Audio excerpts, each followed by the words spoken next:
There is a distinct sound in your voice. And your sound doesn't only go for you. Sometimes he will wake you up and have you praying and crying and interceding for others. Sometimes God won't let you through your trouble until you finish your intercessory assignment.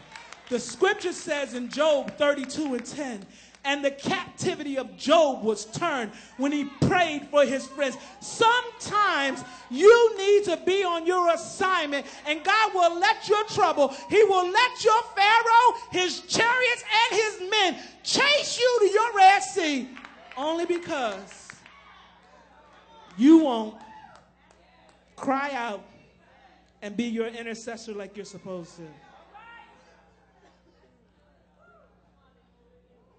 When they got to the place, I'm almost finished, as they journeyed through chapter 14, their great escape was right in progress. But verse 10 says, they were terrified and cried out. How many times have God begun to deliver you, told you specifically? Sometimes he spoke to you audibly. Then he confirmed it with his word. Then he let you turn on the TV and see it. Then he let you see a billboard and sing. And then you have the nerve to be terrified because you look behind you and see Pharaoh coming. I asked you, where do you think they were when this was happening in chapter 14, verse 10?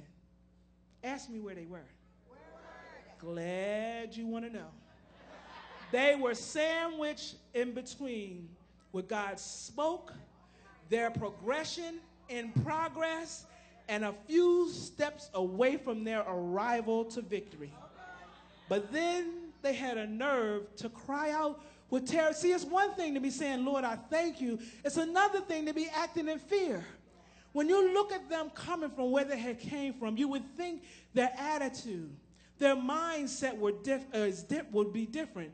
But sometimes God can bring you out of something. Don't stone me, y'all.